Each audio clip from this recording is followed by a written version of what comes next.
Bismillahirrahmanirrahim. Dear viewers, Assalamu alaikum. Hope you are well. I am also fine by the grace of Almighty. ALAH'S English নেটের পক্ষ থেকে আপনাদের সকলকে স্বাগতম জানাচ্ছি। আমি মাহবুবুল আলা। বন্ধুরা, আজকেও আমি আপনাদের জন্য একটি গুরুত্বপূর্ণ লেসন নিয়ে আসছি। লেসনটি হলো ওয়েল এবং গুড এর ব্যবহার নিয়ে। বন্ধুরা, ইংলিশ গ্রামারের মধ্যে ওয়েল এবং গুড এই দুটি ওয়ার্ডের হিউজ পরিমাণ ব্যবহার বিধি রয়েছে। আমরা কিন্তু আমাদের দৈনন্দিন জীবনে কথাবার্তা বলার ক্ষেত্রে কিন্তু এই ওয়েল এবং গুড এই দুটি ওয়ার্ড কিন্তু কোনো না কোনোভাবে ব্যবহার করে থাকি। তো বন্ধুরা, আমরা যারা এই ওয়েল এবং গুড দুটি ওয়ার্ডের প্রপার ব্যবহার বিধি জানতে পারি নাই, আমি মনে করি আমার ভিডিওটি প্রথম থেকে শেষ অবধি পর্যন্ত আপনারা দেখতে থাকলে অবশ্যই আপনারা এটার প্রপার যে ইউজিং সেটি আপনারা জানতে পারবেন। আপনাদের কোনো কনফিউশন থাকবে না। বন্ধুরা, আপনাদের কনফিউশনকে আমি অবশ্যই দূর করতে পারবো। তো বন্ধুরা, চলুন আমাদের মূল আলোচনায় চলে যাই। বন্ধুরা, প্রথমে আমরা দেখি যে ওয়েল অ্যান্ড গুড এই দুটি ওয়ার্ডের যে অর্থ, সেই অর্থগতভাবে তেমন কোনো পার্থক্য নেই। দুটি অর্থই কিন্তু ভালো, দুটির অর্থই ভালো। তাহলে এরপর দেখেন গ্রামাটিক্যালি কী পার্থক্য রয়েছে দুটার মধ্যে সেটা একটু দেখি।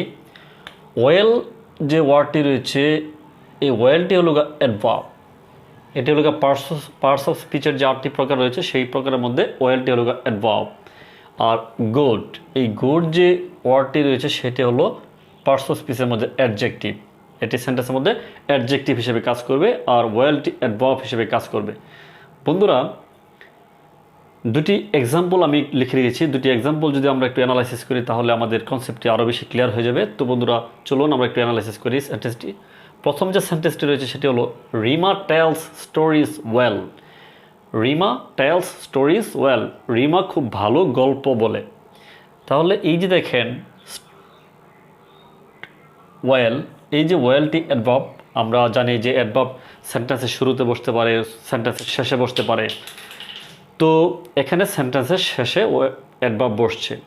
যদি আমি এটাকে আরেকটি অ্যাডভার্ব দিয়ে যদি সিনোনিম করি তাহলে আপনারা আরেকটু হয়তো বা ক্লিয়ার হয়ে যাবে। যেমন আমি যদি ওয়েলের পরিবর্তে যদি এই অ্যাডভার্বটি ব্যবহার করি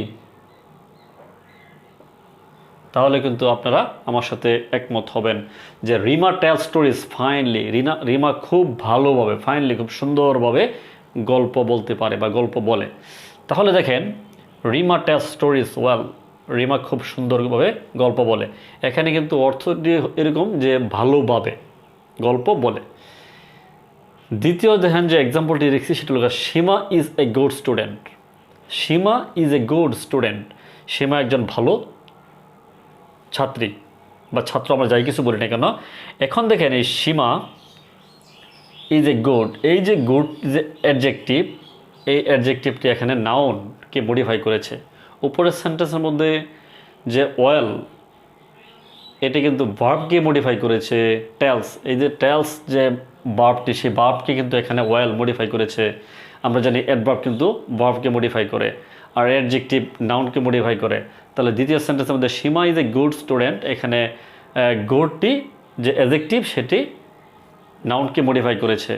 তো বন্ধুরা, এছাড়াও ওয়েলের যে আরও কিছু ব্যবহার রয়েছে সেটি আমি আর একটু বলি। যে ভার্বের পাস্ট পার্টিসিপলের পূর্বেও কিন্তু ওয়েল বসে। যে কোনো ভার্বের পাস্ট পার্টিসিপল যে ফর্মটি রয়েছে সেই ভার্বের পাস্ট পার্টিসিপল ফর্মের পূর্বে কিন্তু ওয়েল বসে। ঠিক আছে, তখন কিন্তু অর্থটা কিন্তু একটু ভিন্ন হবে। যেমন দেখেন, যদি এরকম থাকে ওয়েল নোন, মানে খুব পরিচিত, ওয়েল বিহেভড খুব ভালো ব্যবহার, ওয়েল বর্ন উত্তম জন্মগ্রহণ, এই যে এখানেও কিন্তু ওয়েলটি ব্যবহার করা যায়।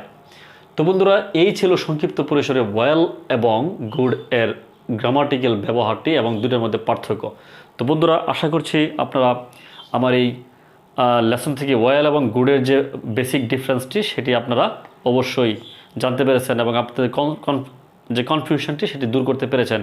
তো বন্ধুরা, আমার এই লেসন কেমন লাগলো আপনারা কমেন্টস বক্সে এসে জানিয়ে দেবেন। আর যারা এখনও পর্যন্ত আমার চ্যানেলকে সাবস্ক্রাইব করে নাই তারা চ্যানেলটিকে সাবস্ক্রাইব করে দেবেন। আর আপনাদের বন্ধুদেরকে দেখার সুযোগ করে দেওয়ার জন্য চ্যানেলটিকে বেশি বেশি তাদের মধ্যে শেয়ার করে দেবেন। তো বন্ধুরা, আপনারা সকলেই ভালো থাকুন, সুস্থ থাকুন। আজকে এই পর্যন্তই। সালাম আলাইকুম।